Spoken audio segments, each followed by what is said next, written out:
Hello. Hi. My name's Eva and I work at Salt Healthcare as a team leader on Confidence B. I would love to hear about all the things that happened with you and Max.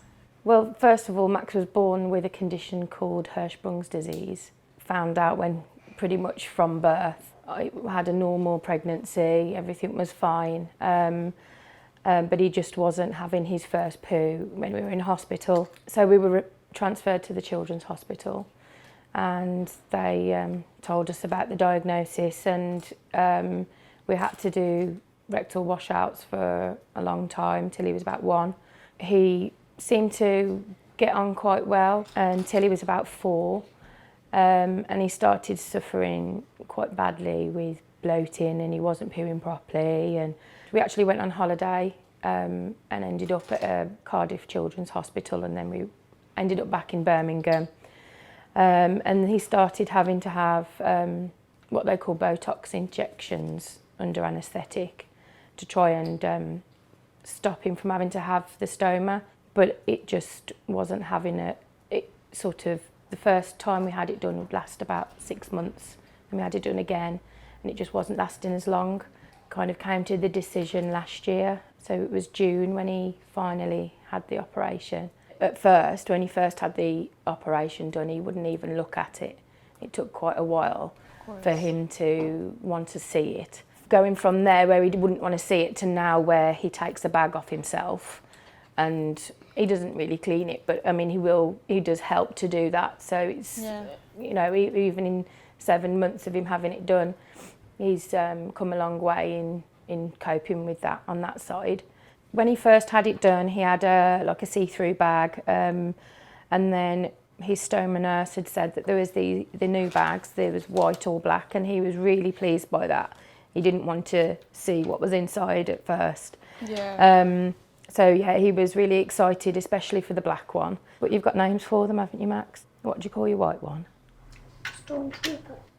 We were trying to think of something that we could, while we were in public or wherever, we could say, rather than saying to him, no, should we go and do your bag? We could say, how's your Stormtrooper for his white one, or how's his Black Panther, which is his black one. We were trying to think of something that obviously appeals to him as well. So we use those for your bags, don't we, Max? That's so cool. That's smart. And we had a meeting at school, didn't we, yesterday? And what did they say that you're going to do next week? I'm going to be like a teacher. Like, I'm going to have little groups and I'm going to tell them about my stone and how I had it. You're going to show them your bag as well, aren't you? Wow, you're a really brave man. I have my little daughter, she's 3, and I've been thinking about this, like, how did you explain that to Max, that this is going to happen? It was the best decision for him anyway, and I just said, we just sat him down and said, look, you've obviously going through ever such a lot, and we need to try and make you better. He wasn't really growing, he wasn't really putting any weight on, he was severely anemic. He was very, very fond of his consultant, and told him that Mr. Lander was going to do this operation for him so that he's going to make him feel better. I think we just basically explained that he was going to have a little bit of his tummy was going to come out of his skin, and he'd just have a bag, and instead of doing a poo on the toilet, he would have his poo in this bag that we would help him, and he would change every day. I helped prepare him with pictures online as well. I also showed him a couple of videos of children either changing the bag themselves or having the bags changed, just to get him a bit more prepared. I also showed his brother as well, because that was another side of trying to prepare Finley for it as well. At first they were both, you know, quite shocked by it, and, you know, what's that sort of thing. We had found models with bags and bodybuilders and all sorts really of things, just to show him that it wasn't anything out of the ordinary really, but he's not really been that fussed. We've always been quite open with family. As soon as they would come and see him at hospital, we would always show nanny or show granddad or Yeah. whoever, you know, and so he wasn't awkward with it Yeah. or anything. So you're not bothered by it, are you, mate? Exactly, why should you? The feedback is very, very crucial for us, because then we can change something. Otherwise, if you don't know, how can you don't improve know something? then, no, yeah, that's Yeah. right, yeah. But we have these like new stuff that we have is Eureka Ninjas at work. So it's a really keen thing, it's like a lovely thing that we never had before. These are guys that are actually, and one of us, actually one of them, we are all about innovation.